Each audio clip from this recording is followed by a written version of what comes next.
4 দিনত ভৰি দিলে ৰমেন বৰুৱাৰ নিখোজৰ ঘটনাই কিন্তু এতিয়াও কতো সন্ধান পোৱা নগল প্ৰবীণ সংগীত শিল্পীগৰাকীৰ চৰম উদ্বিগ্নতাত ৰমেন বৰুৱাৰ পৰিয়াল আৰু শুভাকাংক্ষীসকল এতিয়াও গুৱাহাটীৰ মহানগৰীৰ বিভিন্ন প্ৰান্তত আৰক্ষীয়ে অভিযান অব্যাহত ৰাখিছে ধুবুৰীতো অভিযান চলোৱা দেখিবলৈ পোৱা গৈছিল বুধবাৰৰ দিনটো ধুবুৰীৰ ব্ৰহ্মপুত্ৰত অভিযান চলাইছিল এছডিআৰএফ এনডিআৰএফে আৰু যেহেতু পৰিয়াল কেন্দ্ৰিক কথাৰ বাবে বৰুৱা অশান্তিত আছিল বুলি এক প্ৰকাৰৰ মহানগৰ আৰক্ষীয়ে সংবাদমেল যোগে এই কথা জনোৱা বুলি জানিব পৰা গৈছিল পৰিয়ালৰ সদস্য আৰু প্ৰতিবেশীক সোধাপোছা কৰিছে ইতিমধ্যে মহানগৰ আৰক্ষীয়ে এতিয়াও বিভিন্ন প্ৰান্তত অভিযান অব্যাহত আছে তেওঁক বিচাৰি আমি পোনপটীয়া সম্প্ৰচাৰৰ মাজলৈ যাব বিচাৰিম আমাৰ সাংবাদিক আছে কংকন ডেকা আছে কংকন আপোনাৰ ওচৰলৈ আহিছো যেহেতু আপুনি কোন স্থানত আছে জানিব বিচাৰিম প্ৰথমে যেহেতু বিগত 4টা দিনৰ পৰা অনুসন্ধান অব্যাহত ৰাখিছে কিন্তু এই পৰ্যন্ত কোনো ধৰণৰ সংসূত্ৰ লাভ কৰিবলৈ সক্ষম হোৱা নাই মহানগৰ আৰক্ষীয়ে আপোনাৰ ওচৰলৈ আহিছো কংকন হয় চাওক চন্দনা এই মুহূৰ্তত যিটো স্থানত আছো এয়া হ'ল ব্ৰহ্মপুত্ৰৰ মাজবুকু আৰু যিটো স্থানত আসলতে ৰমেন বৰুৱা সোমবাৰৰ ৰাতিপুৱাৰ ভাগত নিৰুদ্দেশ হৈছিল সেই স্থানৰ পৰাই আৰম্ভ হৈছে অভিযান ৰাতিপুৱাৰ পৰা এই মুহূৰ্তত দেখুৱাইছো আৰু মই যেহেতু এছডিআৰএফ লগত আছো তেখেতসকলৰ লগত আছো ইয়াত এই মুহূৰ্তত তেখেতসকলৰ আৰু এটা টিম আনটো স্থানত অভিযান চলাই আছে আজি এই স্থানৰ পৰা আকৌ অভিযান চলোৱা হ'ব পলাকবাৰী হৈ বিভিন্ন স্থানত তেখেতসকলৰ ভৰালুইতৰ ব্ৰহ্মপুত্ৰৰ যি স্থান আছে এই বাহিনী আসলতে যিটো স্থানেৰে গৈছে সেই সকলোসমূহ স্থানত আসলতে এয়া তেখেতসকলৰ অভিযান চলিব মহানগৰ আৰক্ষী আয়ুক্তই ইতিমধ্যে সংবাদমেল যোগে সকলো কথা উল্লেখ কৰিছে যে স্নাইপাৰ ডগৰ যিটো আসলতে শেহতীয়া স্থান আছিল সেই শেহতীয়া স্থানৰ পৰা আসলতে লোকেশ্যনটো একেই যি লোকেশ্যন আছিল সেই ঠিক একে লোকেশ্যন তেখেতসকলেও লাভ কৰিছিল কিন্তু সেই লোকেশ্যনৰ পৰা কেৱল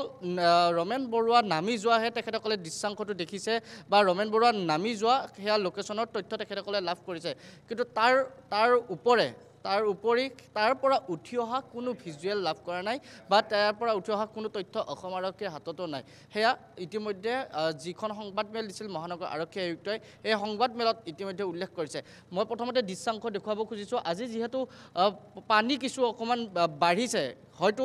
আজিৰ দিনটোৰ ভিতৰতে অভিযান তেখেতসকলৰ তীব্ৰতৰ হ'ব আৰু তীব্ৰতৰভাৱে কৰিব কাৰণ মহানগৰীৰ লগতে ধুবুৰী যি স্থান আছে পলাকবাৰী যি স্থান আছে এই সমূহ স্থানত এই অভিযান চলোৱা হ'ব ব্ৰহ্মপুত্ৰৰ বুকুত আসলতে তেখেতসকলে কেইবাটাও স্থান আছে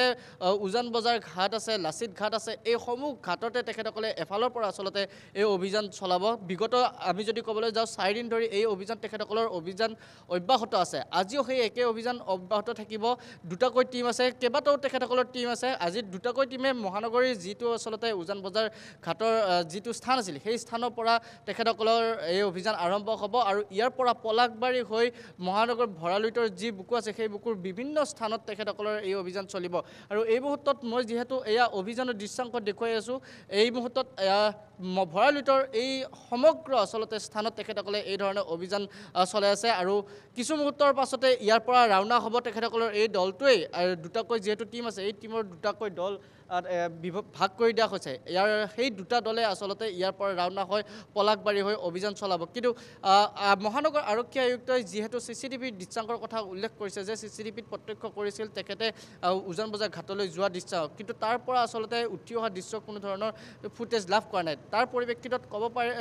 মহানগৰ আৰক্ষী আয়ুক্তই যি সংবাদ মেলিছিল তাত আসলতে কিছু সন্দেহ কৰা পৰিলক্ষিত হৈছে যে এই আসলতে যি স্থান আছে এই স্থানতে আসলতে পানীত তেখেতসকলে পৰিব পাৰে নেকি আৰু মই যিহেতু ভৰালুইতৰ বুকু আছোঁ ইয়াত এই মুহূৰ্তত মই সেয়া এটা দৃশ্যাংশ দেখুৱাইছোঁ যে কি ধৰণে আসলতে সোঁত বৈ আছে এয়া আসলতে সোঁতৰ মই দৃশ্যাংশ দেখুৱাই আছোঁ মহানগৰৰ ব্ৰহ্মপুত্ৰৰ বুকুৰ যি সোঁত আছে সেই ব্ৰহ্মপুত্ৰৰ বুকুৰ পানীৰ আসলতে সোঁত দেখুৱাইছোঁ যদি এই পানীত আসলতে ৰমেন বৰুৱাই যদি জাপ দিছে বা তেখেতে যদি পানীলৈ আকস্মিক দুৰ্ঘটনা বা তেখেতৰ লগত সংঘটিত হৈছে তেতিয়াহ'লে এই ধাৰত আসলতে এই স্থানৰ পৰা কিমান দূৰলৈ সেয়া দুৰ্ঘটনা সংঘটিত হ'ব পাৰে সেয়া আসলতে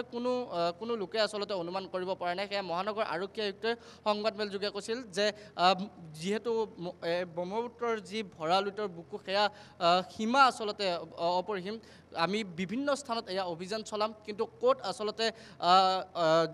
আচলতে আমি এই তথ্য লাভ কৰিম বা ক'ত এই ধৰণৰ আমি এই নিৰুদ্দেশৰ খবৰ আমি যাতে আকস্মিক দুৰ্ঘটনা যাতে খবৰ আমি লাভ নকৰোঁ তাৰ বাবে তেখেতে প্ৰাৰ্থনা কৰিছে কিন্তু এয়া আচলতে কিমান দিনলৈকে অভিযান চলিব বা ৰমেন বৰুৱা ক'লৈ গ'ল ভৰালিটোৰ বুকুত জাপ দিলে নে তেখেতে ক'ৰবাত আত্মগোপনে কৰি আছে সেয়া বৰ্তমানো আচলতে স্পষ্ট নহয় বা তেখেতৰ যি এই মুহূৰ্তলৈকে সন্ধানহীনৰ বাতৰি সেই সন্ধানহীনৰ বাতৰি এই মুহূৰ্তলৈকেও অব্যাহত আছে কাৰণ 4 দিন হৈ গ'ল আৰু এই 4 দিনে তেখেতসকলৰ যি টিকুট মানুহ যদি আমি কওঁ তিল মানুহ তেখেতৰ তথ্য লাভ কৰা নাই আৰু এই মুহূৰ্তত এয়া ভৰালিটোৰ বুকুৰ আমি দৃশ্যাংশ দেখুৱাই গৈছোঁ আমি যদি কওঁ উজান বজাৰ ঘাটৰ পৰা আমি বৰ্তমান ধন্যবাদ জ্ঞাপন কৰিছোঁ আমি পৰৱৰ্তী সময়ত আকৌ আপোনাৰ ওচৰলৈ যাম সকলো যেনেদৰে অভিযান চলাই আছে SDRF হওক NDRF হওক আমি সকলোখিনি তথ্য জনাবলৈ চেষ্টা কৰিম দৰ্শকক